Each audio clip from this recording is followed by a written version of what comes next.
ஒரு மனிதன், ஹalleluya, நான், நீங்க, உங்களை குறித்து, என்னை குறித்து நம்ம படிக்க போகிறோம். ஹalleluya, நம்மை குறித்து நம்ம படிக்க போகிறோம். God is 3 in 1. ஒரே தேவன், 3 விதமான வெளிப்பாடுகள், 3 விதமான செயல்பாடுகள் என்று நாம் பார்க்கிறோம். Oneness of God. ஹalleluya, ஸ்தோத்திரம். ஒரே தேவன். நம்முடைய தேவன் யாரு? ஒரே தேவன், ஆனா 3 விதமான வெளிப்பாடுகள். அதில் சந்தேகம் இல்லை. வசனம் இருக்கிறது, பிதாவாகிய தேவன், குமாரனாகிய கிறிஸ்து, பரிசுத்த ஆவியானவர் என்று வசனம் இருக்கிறது. அநேக தெளிவுகள் இருக்கிறது. அநேக வசனங்கள் புதிய ஏற்பாட்டிலும் பழைய ஏற்பாட்டிலும் அதை நாம் பார்க்க முடியும். ஒரு 4 வசனங்களை மாத்திரம் இந்த பிதா, குமாரன், பரிசுத்த ஆவி என்பதன் அடையாளத்திற்காக நாம் வாசிக்கலாம். மத்தேயு எழுதின சுவிசேஷம் 28ஆம் அதிகாரம் 19ஆம் வசனம். Book of Matthew chapter 28 verse 19.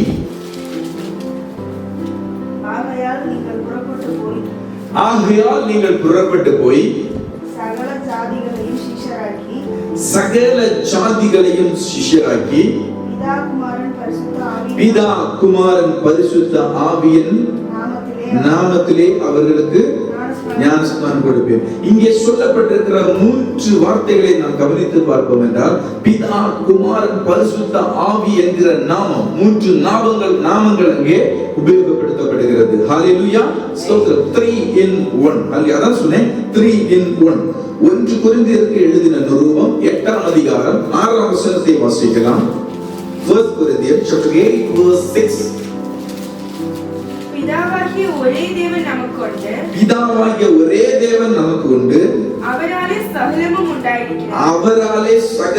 உண்டாயிருக்கிறது. அவருக்கென்று நாமும் உண்டாயிருக்கிறோம். இயேசு கிறிஸ்து என்னும் ஒரே கர்த்தர் நமக்கு உண்டு. பிதாவாகிய ஒரே தேவன் நமக்கு உண்டு. இயேசு கிறிஸ்து என்னும் ஒரே கர்த்தரும் நமக்கு உண்டு என்று 2 நாமங்கள் இங்கே சொல்லப்பட்டிருக்கிறது.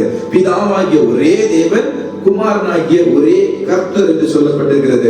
அதே அப்போஸ்தலனாகிய பவுல் 2 கொரிந்தியருக்கு எழுதின நிருபம் 3ஆம் அதிகாரம் 17ஆம் வசனத்தில் அதிக வாசிங்க.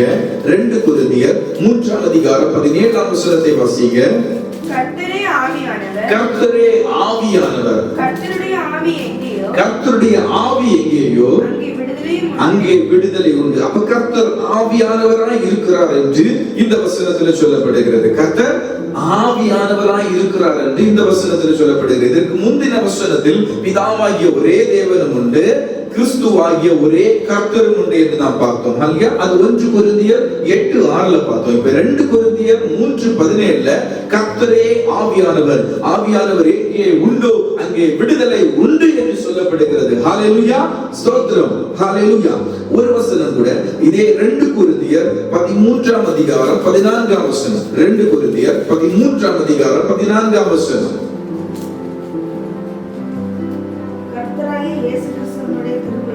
கர்த்தராகிய இயேசு கிறிஸ்துவினுடைய கிருபையும் தேவனுடைய அன்பும் பரிசுத்த ஆவியானவருடைய ஐக்கியம் 3 சொல்லி வாழ்த்துதல் சொல்வதை நாம் பார்க்க முடியும். ஹalleluya.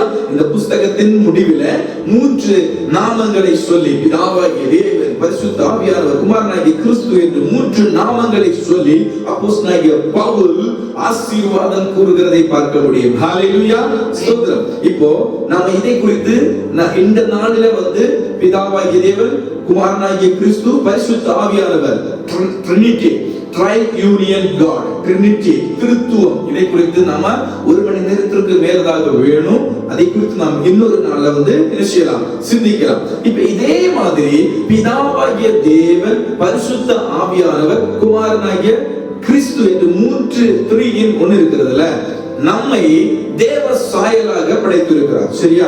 வசனத்தின் மூலம் என்ன சொல்லப்படுகிறது? We are hallelujah created by his own image. Hallelujah. நாம் hallelujah கர்த்தருடைய தேவனுடைய சாயலாக சிருஷ்டிக்கப்பட்டிருக்கிறோம். ஹalleluya. தேவன் எப்படி இருக்கிறார்? கர்த்தர் ஆவியாய் இருக்கிறார். ஹalleluya. யோவான் எழுதின சுவிசேஷம் 4ஆம் அதிகாரம் 24ஆம் வசனத்துல பாருங்க. யோவான் 4:24.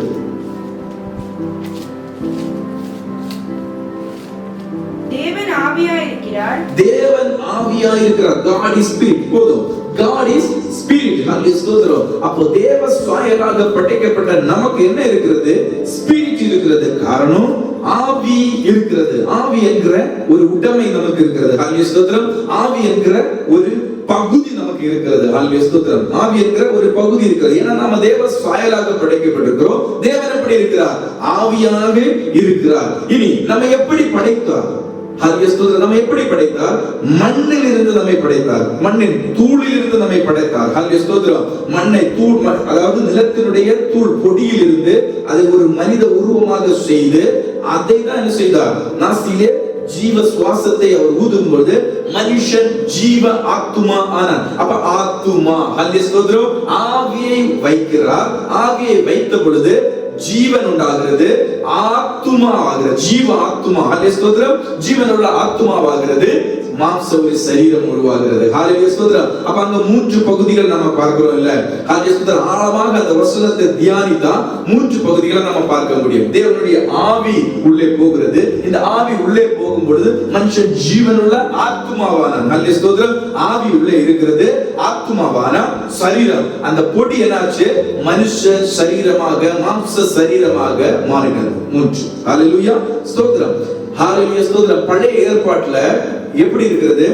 ஒரு தேவாலயத்தை சாலமோன், ஹல்லேலூயா, தாவீதுக்கு பிற்பாடு தாவீதின் குமாரனாகிய சாலமோன் என்ன செஞ்சான்? தேவனுக்கு ஒரு ஆலயத்தை கட்டினான். ஆலயத்தை கட்டின முதலாக ஆலயத்தை கட்டினது யாரு? சாலமோன். பட் அதற்கு முன்பதாக தேவனுக்கு என்று ஆலயமாக இல்ல, ஆசரிப்பு கூடாரமாக, ஆசரிப்பு கூடாரங்களை போட்டு மோசேயின் காலகட்டத்தில் என்ன செஞ்சாங்க?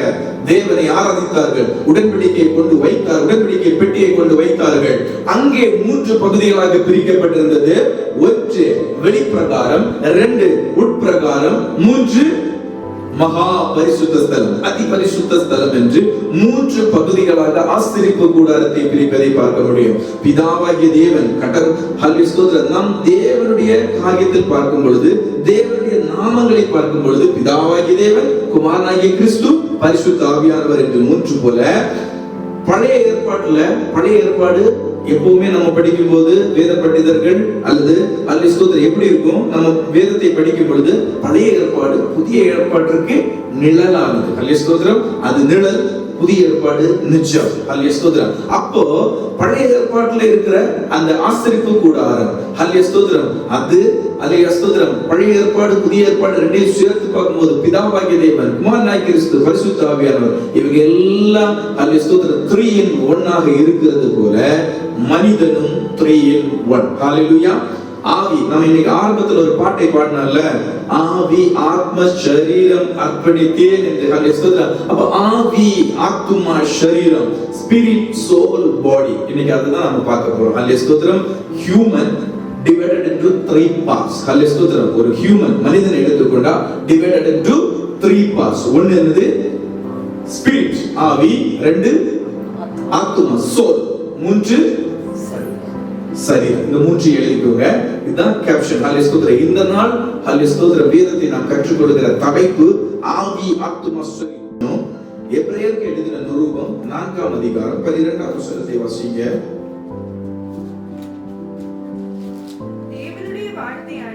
தேவனுடைய வார்த்தையானது ஜீவனும் வல்லமையும் உள்ளதாயும் இருபுறமும் கருக்குள்ள எந்த பட்டயத்திலும் கருக்கானதாயும் ஆத்துமாவையும் ஆவியையும் கணுக்களையும் ஊனையும் பிரிக்க. போதும். நமக்கு இங்க என்ன தேவைப்படுகிறது? தேவனுடைய வார்த்தை என்ன செய்யுமா? ஒரு மனிதனுடைய ஆவியையும் ஆத்துமாவையும், கணுக்கள் ஊனுனா என்னன்னா நம்முடைய சரீரத்தை குறிக்கிறது.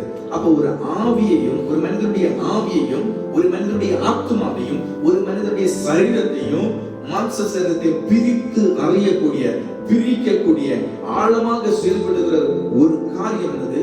தேவனுடைய கருக்குள்ள பட்டயத்தை போல நுழைந்து செல்லக்கூடிய கர்த்தருடைய வார்த்தை. அது கர்த்தருடைய வார்த்தையின் மேன்மையை குறிக்கிறது. ஹல்லேலூயா. இங்கே 3 பகுதிகளை பார்த்த மனிதனுடைய ஆவி, ஆத்துமா சரீரம். கணுக்கள் ஊர் என்பது சரீரத்தை குறிக்கிறது. அடுத்தது 1 தெசலோனிக்கேயர் 5ஆம் அதிகாரம் 23ஆம் வசனத்தை கூட நாம் வாசிக்கலாம். 1 Corinthians chapter 5 verse 23. சமாதானத்தின் தேவன் தாமே உங்களை முற்றிலும் பரிசுத்தமாக்குவாராக. உங்கள் ஆவி ஆத்துமா சரீரம் முழுவதும் நம்முடைய கர்த்தராகிய இயேசு கிறிஸ்து வரும்போது குற்றமற்றதாய் இருக்கணும். ஸ்தோத்திரம். நம்முடைய ஆவி ஆத்துமா சரீரம் மூன்று எப்படி இருக்கணுமா? பரிசுத்தமா இருக்கணும். பரிசுத்தமா இருக்கணும். சரீரம் ஆத்மாவையும் சுத்தப்படுத்தணும். அதே போல ஆவியையும் சுத்தமா இருக்கணும். ஆவி ஆத்மா சரீரம் எல்லாம் சுத்தமா இருக்கணும்னு சொல்லப்படுகிறது. சரி, இப்ப இந்த 2 வசனங்களில் இருந்து நம்ம தெளிவாக ஒரு காரியம், ஒரு மனிதனுக்கு 3 பகுதிகள் உண்டு என்பதை நாம் தெளிவாக புரிந்து கொள்ள முடியும். இதுக்கு மேல ஒரு ஹல்லேலூயா ஸ்தோத்திரம் புரிதலோ இதுக்கு மேல சந்தேகம் இல்லை தானே?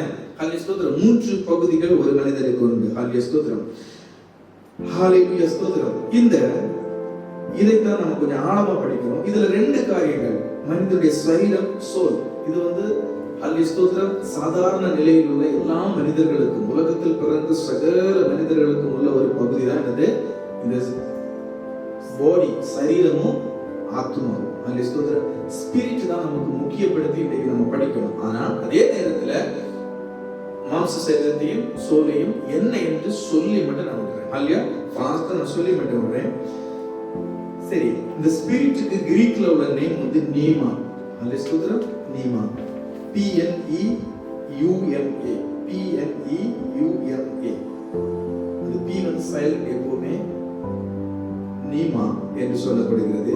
அத பைபிள் படி என்ன சொல்லுவாங்கன்னா ஸ்பிரிட், ஆவி என்ன சொல்றாங்கன்னா inner man. Inner man Bible படி நம்ம உள்ளான மனிதன். உள்ளான மனிதன் நாளுக்கு நாள் புதிதாக்கப்படுகின்ற நேரம் இது பாட்டு இருக்குல்ல, அது உள்ளான மனிதன் ஸ்பிரிட், ஆவி. இரண்டாவதாக சோல். சோல்னா சைக்கி. கிரீக்ல psyche, PSYCHE. PSYCHE. Psyche, soul, SOUL. So Bible படி இந்த ஆத்துமா என்ன தெரியுமா? அவுட்டர் மேன், வெளியான மனுஷன். வெளியான மனுஷன். நான் சொல்றேன் தமிழ்ல அது கொஞ்சம் டிரான்ஸ்லேட் பண்றது கஷ்டம். இது அவுட்டர் மேன் இருக்கு. அடுத்தது பாடி, சரீரத்துக்கு சோமா, SOMA. கிரீக்ல சோமா, SOMA. பைபிள் படி இதுல outer most man. Outer most man. நான் தமிழ்ல வேணா இப்படி டிரான்ஸ்லேட் பண்றேன், வெளியரங்கமான பகுதி. ஹல்லேலூயா. இது வெளியரங்கமான பகுதி. சோல் வெளிப்புறமான மனிதன், ஸ்பிரிட் ஆவி உள்ளான மனிதன். இப்போ ஓகேவா? ஹல்லேலூயா. ஏன்னா 2 ஆத்மாவும் சரீரமும் ரெண்டையும் வெளிப்புற மனிதன் சொல்லும்போது அது வெளிப்புறமான மனிதன், இது வெளிப்புறமான சரீரம். ஹல்லேலூயா. அப்ப ரெண்டுமே வெளிப்புறமான. வெளிப்புறம் அது ஏன் வெளிப்புறமானது என்பதை நம்ம பார்க்கலாம். ஹல்லேலூயா. சரி, முதலாவதாக நாம பார்க்க போகிற காரியம் பாடி, சரீரம். சோமா, the outermost man. outermost man. வெளிப்புறமான வெளியரங்கமான மனிதன். வெளிப்புறமான வெளியரங்கமான மனிதன். எப்படி வேண்டுமானாலும் நீங்க எழுதிக் கொள்ளுங்கள். ஹல்லேலூயா ஸ்தோத்திரம். இந்த பாடியில மூன்று வித காரியங்கள் சொல்லப்பட்டிருக்கிறது வேதத்துல. பாடி இது ஒரு பாத்திரம், வெசல்னு சொல்லப்பட்டிருக்கு. 1 தெசலோனிக்கேயர் 4ஆம் அதிகாரம் 4 முதல் 7 வரை வசனங்களை வாசிங்க. அவன் தன் சரீர பாண்டத்தை பரிசுத்தமாய் வைத்திருக்க வேண்டும். ஹல்லேலூயா ஸ்தோத்திரம். அவனவன் தன் சரீர பாண்டத்தை பரிசுத்தமாய் வைத்திருக்க வேண்டும். சரீரம், ஹல்லேலூயா ஸ்தோத்திரம், பரிசுத்தமாய். ஏன் பரிசுத்தமா வைக்கணும்? 1 கொரிந்தியர் 6ஆம் அதிகாரம் 19ஆம் வசனம். 1 கொரிந்தியர் 6ஆம் அதிகாரம் 19ஆம் வசனம். 1 Corinthians chapter 6 verse 19. உங்கள் சரீரமானது நீங்கள் தேவனாலே பெற்றும் உங்களில் தங்கியும் இருக்கிற பரிசுத்த ஆவியினுடைய ஆலயமா இருக்கிறது. உங்கள் சரீரமானது நீங்கள் தேவனாலே பெற்ற பரிசுத்த ஆவி, உங்களில் தங்கி இருக்கிற பரிசுத்த ஆவி, தங்குகிற நீங்கள் தேவனாலே பெற்ற ஒரு ஆவி இருக்கு தெரியுமா? அது ஸ்பிரிட். அல்லேலூயா. நீங்கள் தேவனாலே பெற்ற ஆவியும் பரிசுத்த ஆவியானவரும் வந்து வாசம் பண்ணுகிற ஆலயமாய் இருக்கிறது. Alleluia. It's a temple of Holy Spirit. Alleluia. temple of Holy Spirit. நம்முடைய சரீரம் வந்து temple of, இது வந்து வேதத்தின்படி நம்ம பார்க்கிறோம், temple of Holy Spirit. அடுத்தது நம்முடைய சரீரம் ரோமன்ஸ் 12:1 வாசிங்க.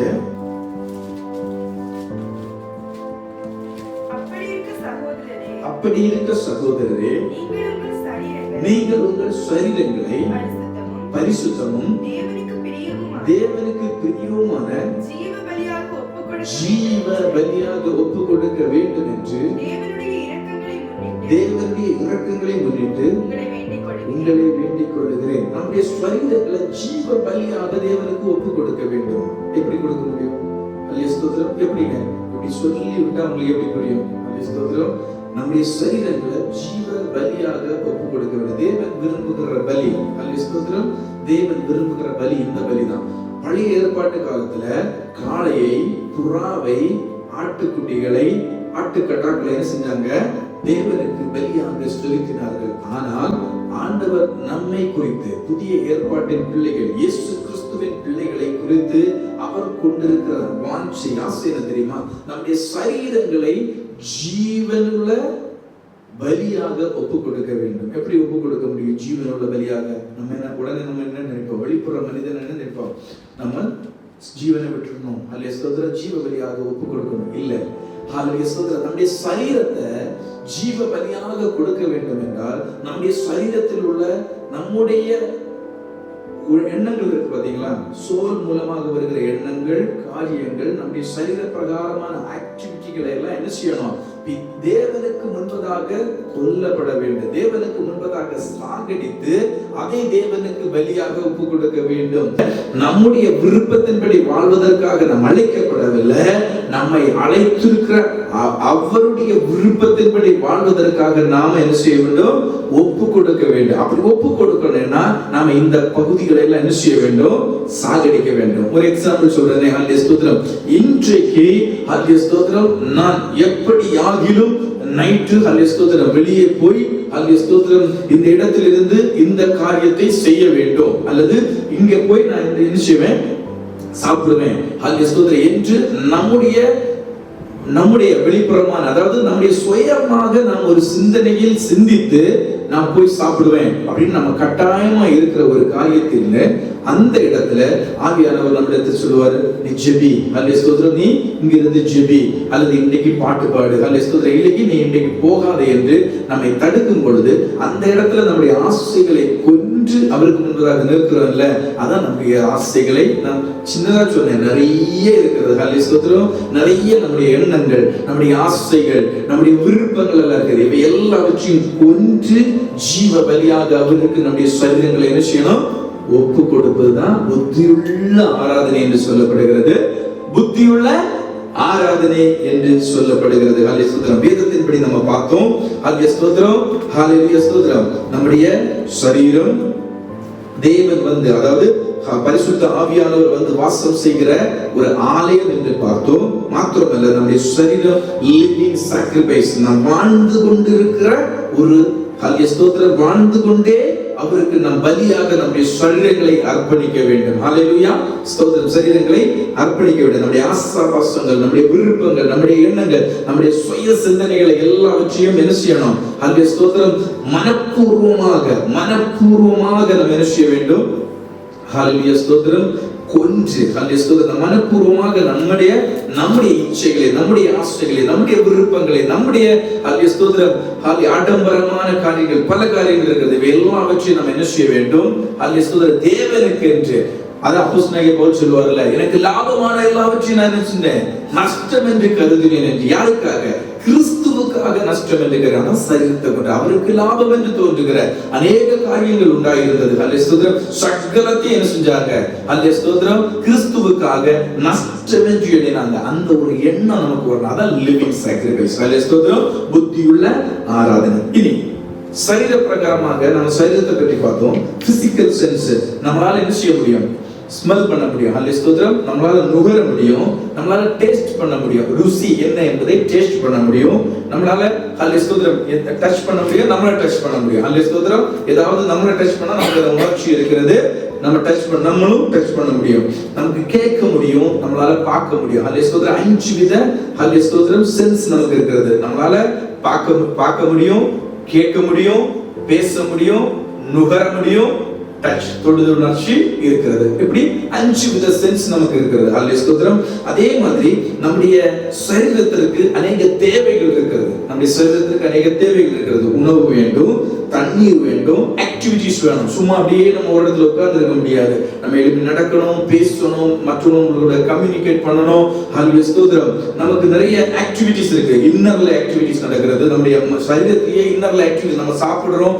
அது டைஜஷன் சிஸ்டத்துல வந்து அது அல்லேலூயா ஸ்தோத்திரம். அது ஒரு ப்ராசஸ் இருக்கிறது. சோ அல்லேலூயா ஸ்தோத்திரம். நமக்கு நம்ம சரீரத்தை வந்து மழையிலையும் வெயிலையும் எங்கேயாவது ஒரு இடத்துல ஒரு பொருளை மாதிரி போட்டு விட முடியாது. அதுக்கு ஒரு ஷெல்டர் வேணும். அதுக்கு ஒரு அல்லேலூயா ஸ்தோத்திரம் ஒரு வீடு, ஒரு ஒதுங்க ஒரு இடம் வேணும், ஒரு ஷெல்டர் வேணும். அதே மாதிரி ஆடை வேணும். நிர்வாணமா இருக்க முடியாது. நமக்கு ஆடை வேணும். அல்லேலூயா ஸ்தோத்திரம். சுவாசிக்க காற்று வேணும். நமக்கு எப்பவுமே முழிச்சிருக்க முடியாது. நம்ம என்ன செய்யணும்? இந்த சரீரம் வந்து அல்லேலூயா ஸ்தோத்திரம். இந்த சரீரத்திற்கு தூக்கம் வேணும். அதே மாதிரி எப்பவுமே தூங்க முடியாது, முழிச்சிருக்கணும். சோ அநேக ஆக்டிவிட்டிஸ் அதற்கு தேவைப்படுகிறது. அதே மாதிரி டெம்பரேச்சர் பார்த்தீங்கன்னா சூடு அதிகமாகவும் இருக்கக்கூடாது, குறைவாகவும் இருக்கக்கூடாது. அதிகமாக இருந்தா ஃபீவர்ம்பாங்க, ஹை ஃபீவர்ம்பாங்க, நிமோனியாம்பாங்க.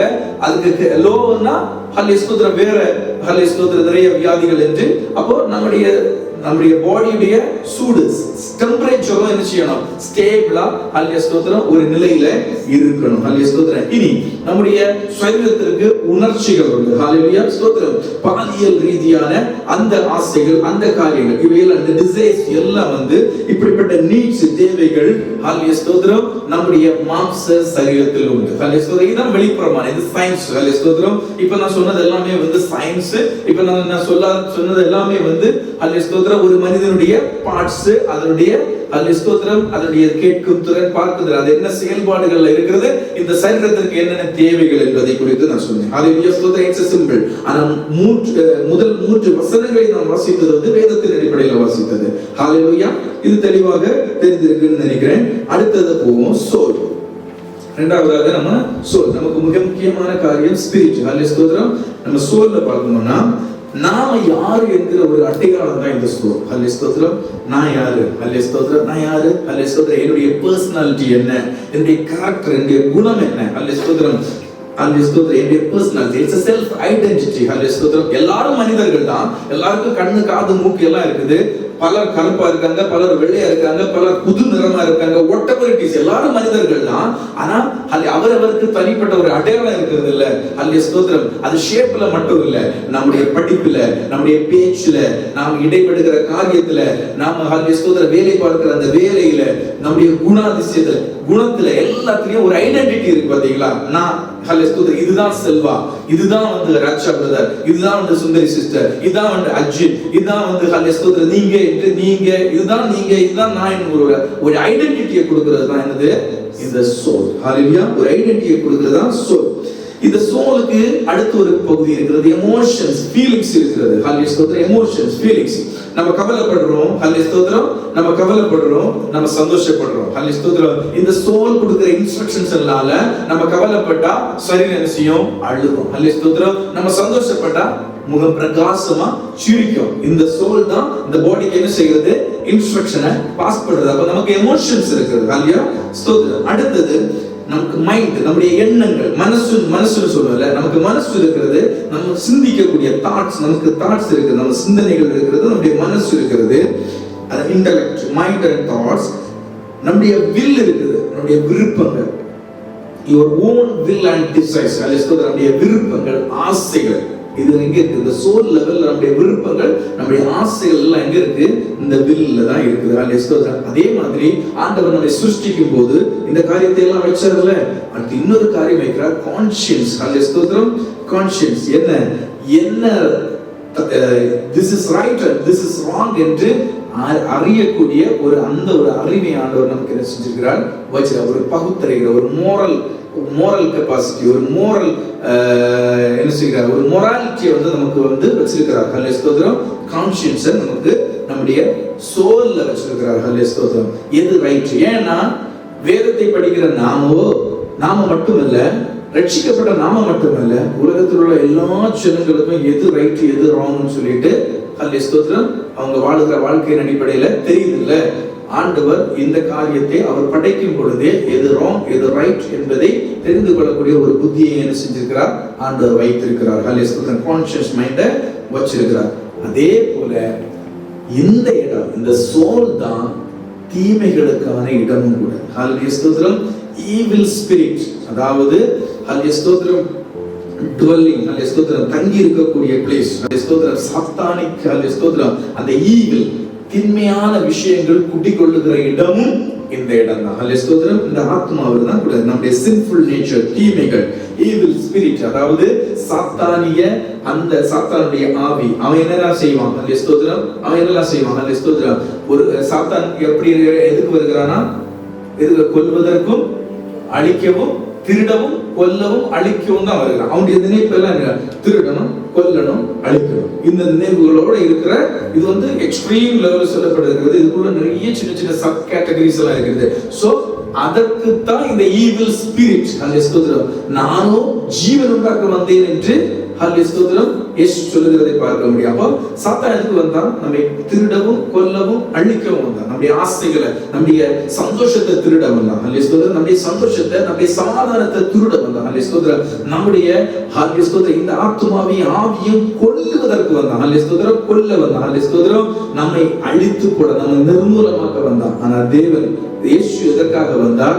நமக்கு ஜீவன் உண்டாகுவதற்காக வந்தார். நமக்கு ஜீவன் உண்டாகுவதற்காக வந்தார். ஹல்லேலூயா. சரி, ஹல்லேலூயா. நம்ம இது ஏன் அவுட்டர் மேன் நம்ம சொன்னோம்னா, ஹல்லேலூயா இந்த ஆத்துமாவை நம்ம எப்படி சொன்னோம்?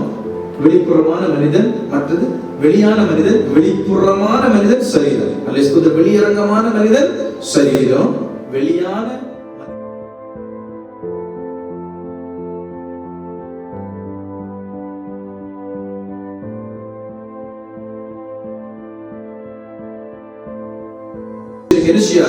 புரியாது. ஒரு ஆவிக்குரிய பிள்ளைக்கு அது புரியும். ஏன்னா ஆவியானுடைய அசைவாடுதல் அவன் பர்சனலா இருக்கொண்டு ஹல்லேலூயா அவனுக்கு என்ன செஞ்சிருக்கிறது?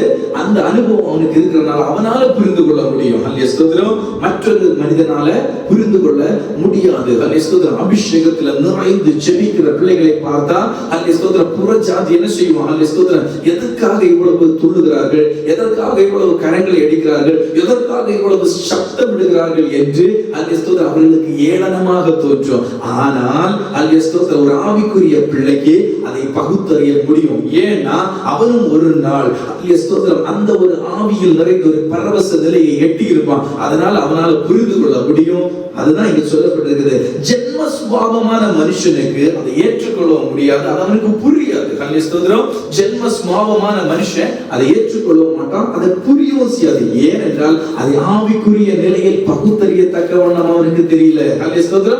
ஆவிக்குரிய நிலையில அவனால பகுத்தறிய முடியல. அப்ப ஸ்பிரிட் நமக்குடைய இருந்தனா, தேவனுடைய ஆவி நம்மளோட கூட இருந்தனா நம்ம என்ன செய்ய முடியும்? ஸ்பிரிட்ல நம்ம டிசைன் பண்ண முடியும், பகுத்தறிய முடியும். இரண்டாவது சமாதானம். ஹல்லேலூயா.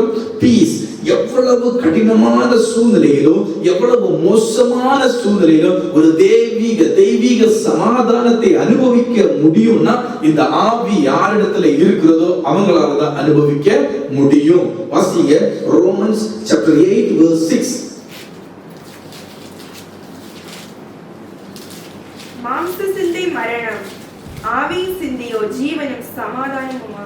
ஹல்லேலூயா ஸ்தோத்திரம். மாம்சத்துல நம்ம சிந்தித்து சிந்தித்து கவலைப்பட்டு அது எங்க போதான், மரணத்துல போய் முடியுதான். ஆனால் ஆவியில் நம்ம எப்ப சிந்திக்க ஆரம்பிக்கிறோமோ அது நமக்கு ஜீவனும் சமாதானமும் ஆகிறது. ஹல்லேலூயா ஸ்தோத்திரம். நம்ம எப்ப ஆவியில நிறைகிறோமோ, ஹல்லேலூயா ஸ்தோத்திரம், தேவனுடைய ஆவி எப்பொழுது நம்ம மேல் தங்கி வருகிறதோ, தங்கி இருக்கிறதோ, ஆவியானவர் ஆவி எப்ப நம்ம இடத்துல ஆக்டிவேட் ஆகுதோ அப்போ எப்படி இருக்குமா? ஹல்லேலூயா ஸ்தோத்திரம். அது நமக்கு ஆவியில நம்ம சிந்திக்க ஆரம்பிச்சோம், நம்ம மாம்சத்துல சோல் லெவல்ல சிந்திச்சேன்னா அது என்னதான்? ஹல்லேலூயா ஸ்தோத்திரம். அது நமக்கு ஹல்லேலூயா ஸ்தோத்திரம் ஒரு சமாதானத்தை கொடுக்காது. ஆவியில நம்ம சிந்திக்க ஆரம்பிச்சோம்னா என்ன செய்யும்? தேவ சமாதானத்தை நாம் அனுபவிக்க வேண்டும்னா, தேவ சமாதானத்தை நம்ம அனுபவிக்கணும்னா என்ன செய்யணும்? ஹல்லேலூயா ஸ்தோத்திரம். ஆவி நமக்குள்ள இருக்கணும். அடுத்தது ரெவலேஷன். ஹல்லேலூயா ஸ்தோத்திரம். ரெவலேஷன், கர்த்தருடைய ஆவியிலிருந்து நமக்கு கிடைக்கக்கூடிய ஒரு ஞானம், ஒரு தெளிவு இருக்கிறது. அது சாதாரண சோல் லெவல்ல நமக்கு கிடைக்காது. சோல் லெவல்ல நமக்கு கிடைக்காது. ரெவலேஷன். எபேசியன்ஸ் 1ஆம் அதிகாரம் 17ஆம் வசனத்தை வாசிங்க. எபேசியன்ஸ் 1ஆம் அதிகாரம் 17ஆம் வசனம்.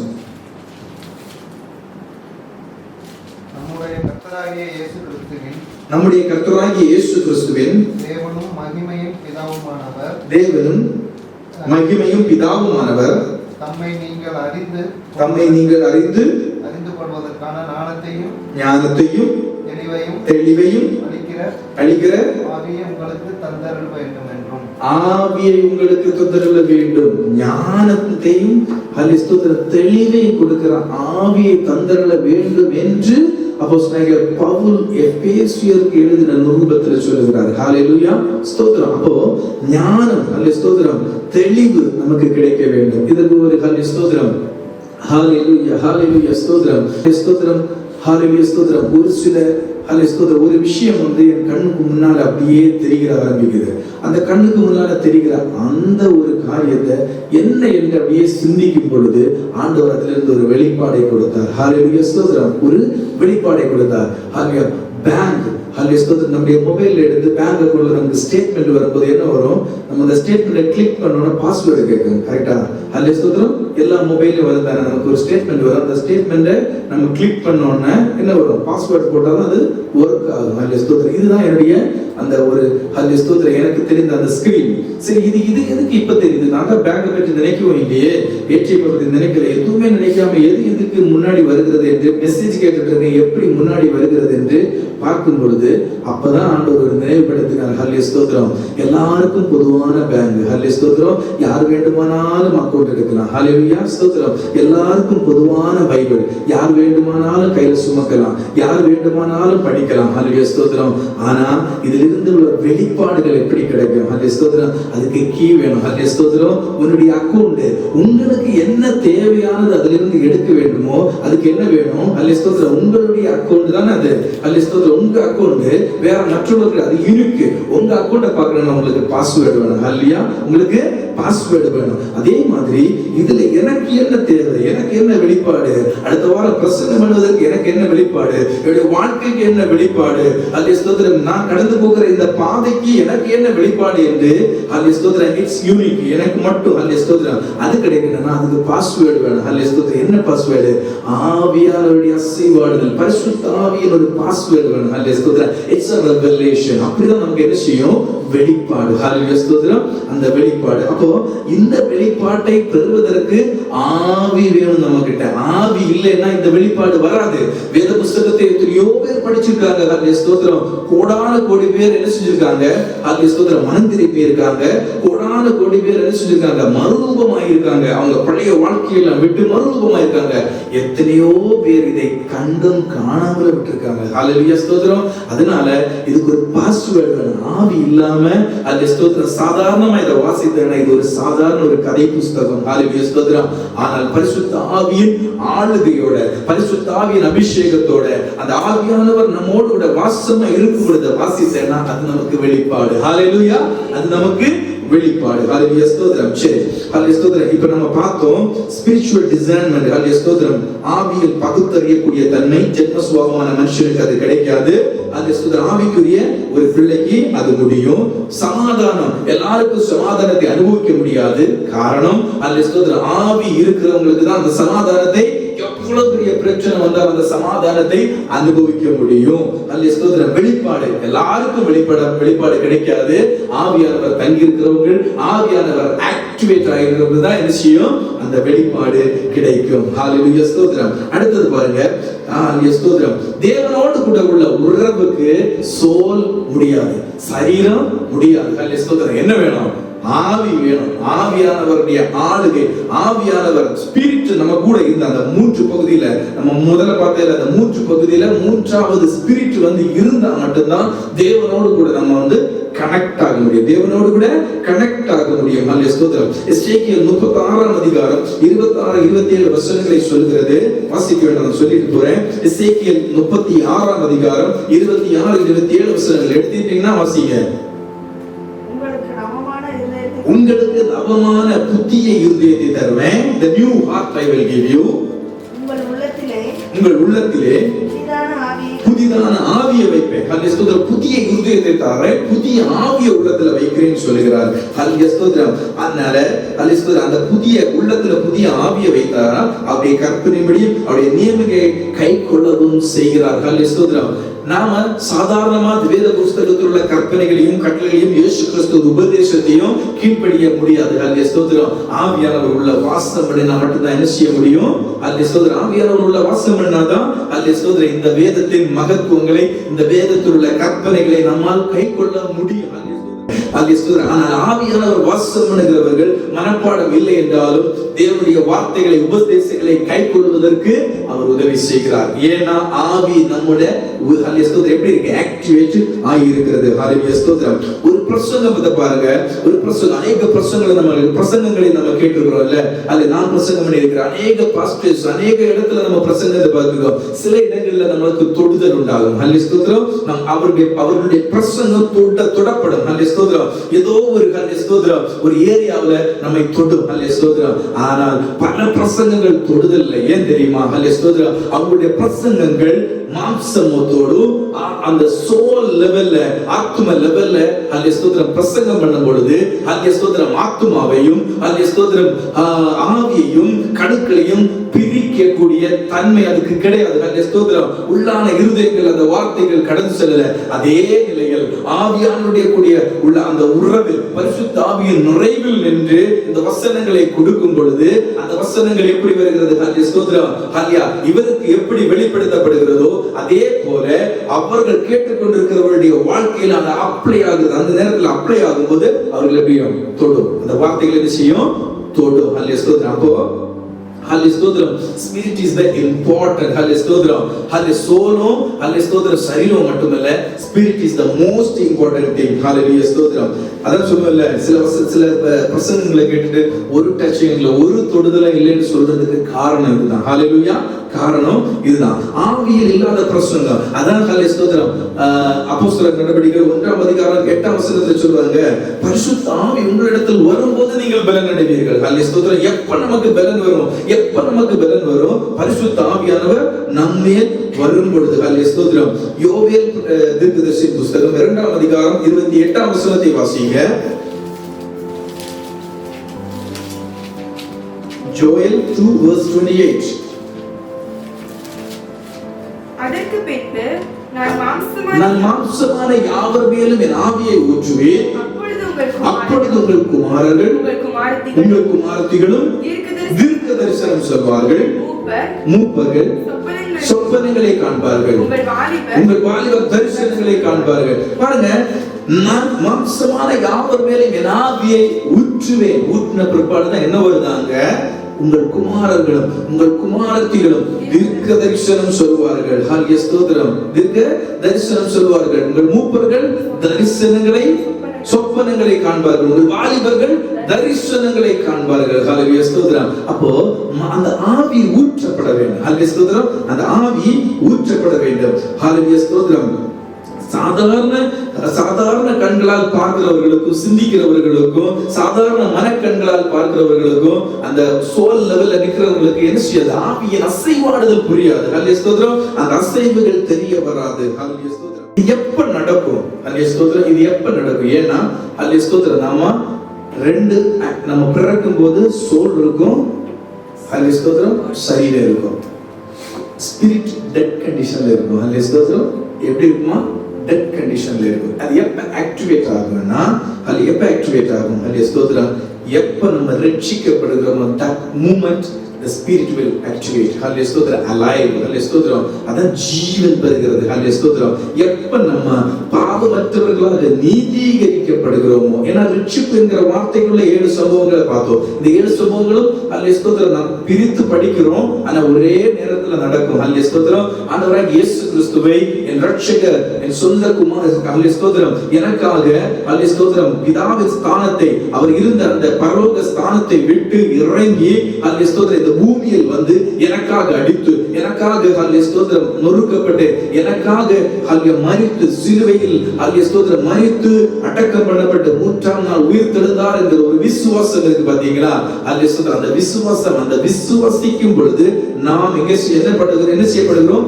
நீதிகரிக்கப்படுகிறோம். நம்முடைய பாவங்கள் யாவும் துடைத்து நீக்கப்பட்டு தேவனுடைய இயேசு கர்த்தர் இயேசுவினுடைய நீதி நம்மேல் ஹல்லேலூயா ஸ்தோத்திரம் இடப்படுகிறது. நம்முடைய பாவங்கள் ஹல்லேலூயா ஸ்தோத்திரம் இயேசு கிறிஸ்துவின் மேல் இடப்பட்டு, அவர் பாவம் அறியாதவர் பாவமாகி சிலுவையில் ஒரே தரம் மரித்து பாவத்தை ஜெயித்தார். ஹல்லேலூயா ஸ்தோத்திரம். இந்த இயேசுவை நாம் விசுவாசிக்கும் பொழுது நாம் என்ன செய்கிறோம்?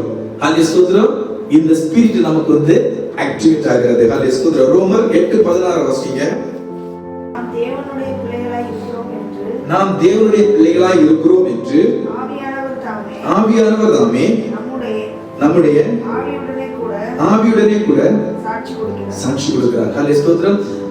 நாம் தேவனுடைய பிள்ளைகளாய் இருக்கிறோம் என்று நம்முடைய ஆவி, ஹல்லேலூயா ஸ்தோத்திரம், ஆவியோடு கூட பரிசுத்த ஆவியானவர் என்ன செய்கிறார்? சாட்சி கொடுக்கிறார். யோவான் எழுதின சுவிசேஷம் 4ஆம் அதிகாரம் 24ஆம் வசனம்.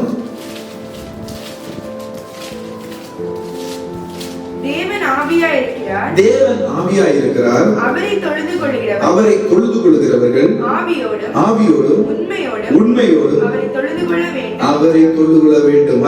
தேவன் ஆவியாய் இருக்கிறார். அவரை தொழுது கொள்கிறவர்கள் ஆவியோடும் உண்மையோடும் தொழுது கொள்ள வேண்டும். நாம் முடிக்கலாம்.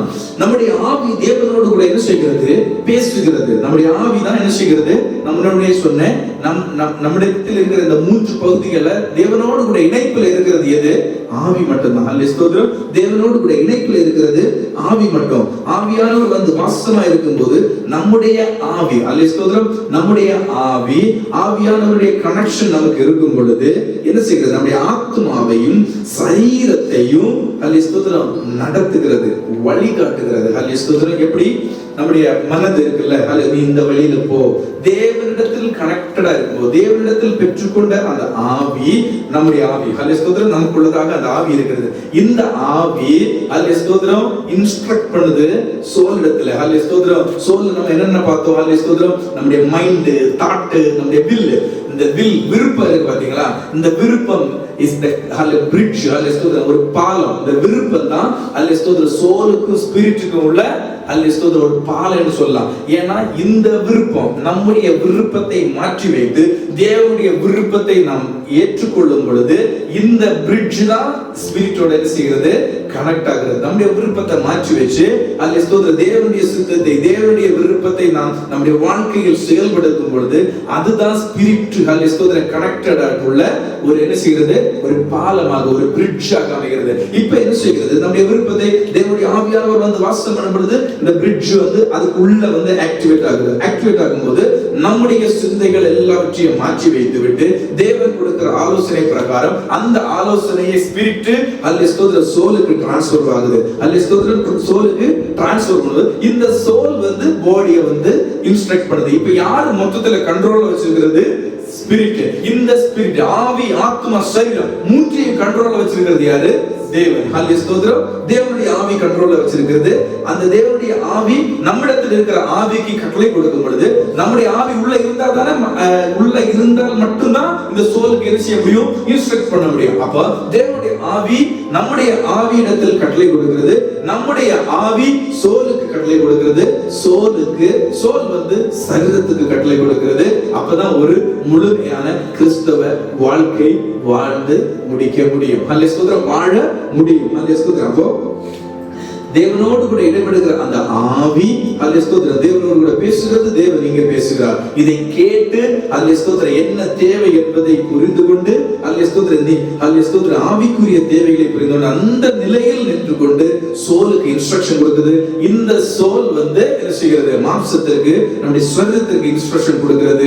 அப்படியாக ஒரு நல்ல ஹல்லேலூயா ஸ்தோத்திரம் தேவன் விரும்புகிற வண்ணமாக வாழுகிற ஒரு வாழ்க்கைக்கு அது காரணமாகி தீர்க்கிறது. இப்ப என்ன செய்யும்? நம்முடைய உணர்ச்சிகள், நம்முடைய ஹல்லேலூயா ஸ்தோத்திரம் ஆசைகள், நம்முடைய விருப்பங்கள் எல்லாவற்றையும் ஹல்லேலூயா ஸ்தோத்திரம் என்ன செய்யும்? ஹல்லேலூயா ஸ்தோத்திரம் நீக்கிவிட்டு ஆவி என்ன சொல்கிறது?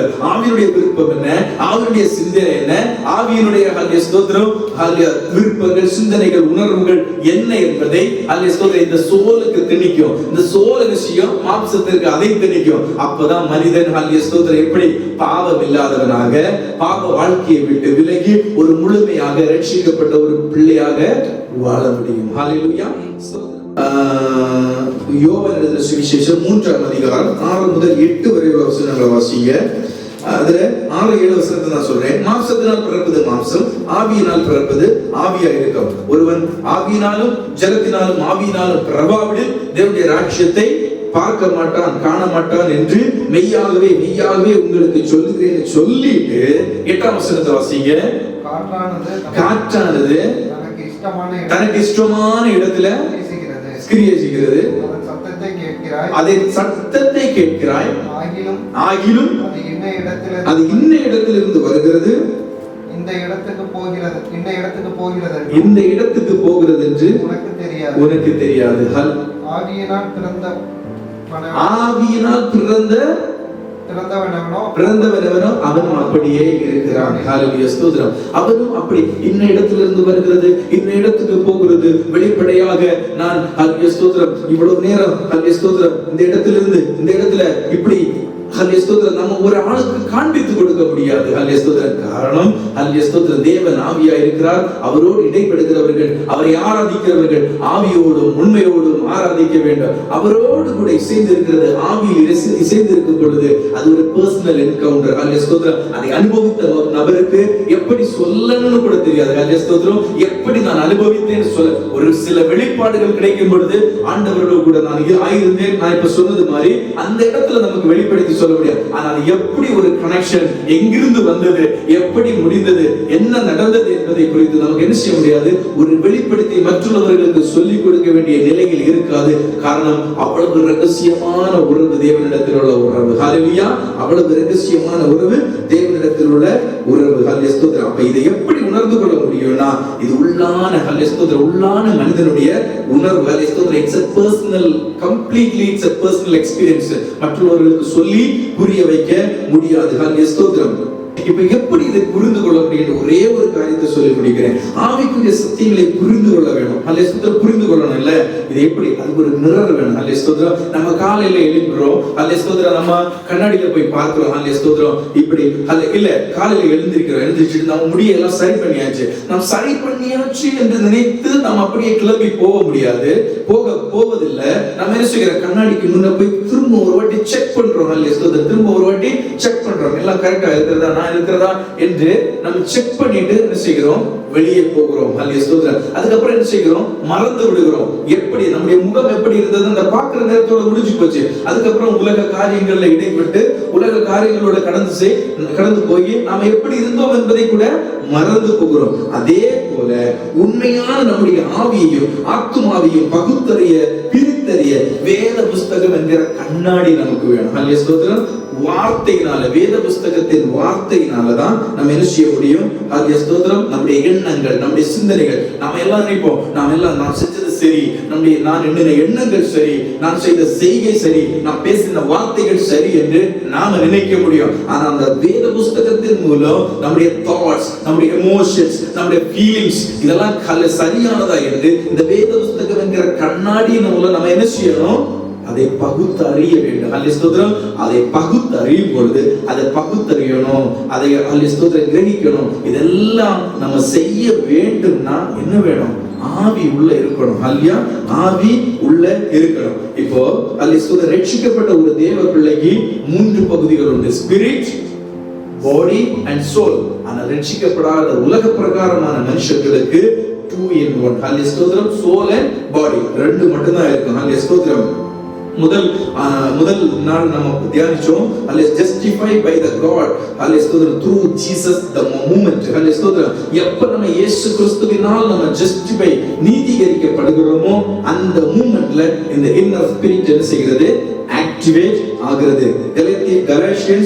கலாத்தியர் 4ஆம் அதிகாரம் 6ஆம் வசனத்தை வாசிங்க. மேலும் நீங்கள் புத்திரராய் இருக்கிறபடியினால் அப்பா பிதாவே என்று கூப்பிடத்தக்கதாக தேவன் தமது குமாரனுடைய ஆவியை உங்கள் இதயங்களில் அனுப்பினார். ஹல்லேலூயா ஸ்தோத்திரம். நம்ம எப்ப ரட்சிக்கப்படுகிறோமோ அப்பா பிதாவே என்று அழைக்கக்கூடிய புத்திர சுவிகார பாக்கியம் அந்த ஒரு ஆவியை நமக்குள்ள என்ன செய்கிறார்? அனுப்புகிறார். எப்ப நம்ம ரட்சிக்கப்படுகிறோமோ அப்ப நம்ம அவருடைய பிள்ளைகளாகோ அவருடைய பிள்ளைகளாகும் பொழுது என்ன செய்கிறார்? அந்த ஆவியை நமக்குள்ள அனுப்புகிறார். unless and until எப்ப அவங்க ரட்சிக்கப்படுகிறார்களோ, எப்ப அவங்க ஸ்பிரிச்சுவலி திரும்பவும் பிறக்கிறாங்களோ, அல்ல மறு பிறப்பு எடுக்கிறாங்களோ, ஸ்பிரிச்சுவலி ஆவிக்குரிய நிலையில மறு பிறப்பு எடுக்கிறாங்களோ, அப்ப வரைக்கும் அவங்களுக்கு என்ன இல்ல? அந்த ஒரு பகுதி இல்ல. எப்ப அவங்க எடுக்கிறாங்களோ அப்ப அவங்க ஸ்பிரிட் வந்து ஆக்டிவேட் ஆகிறது. ரோமருக்கு எழுதின நிருபம் 8ஆம் அதிகாரம் 9ஆம் வசனம்.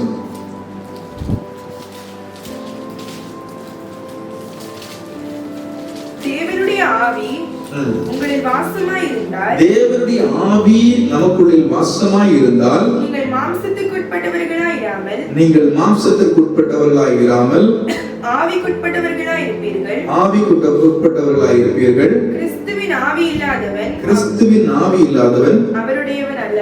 அவருடையவன் அல்ல. ஹல்லேலூயா ஸ்தோத்திரம்.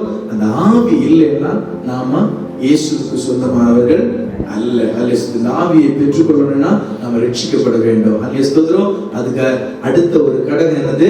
நாம் மறுபடியும் பிறக்க வேண்டும். ஹல்லேலூயா ஸ்தோத்திரம்.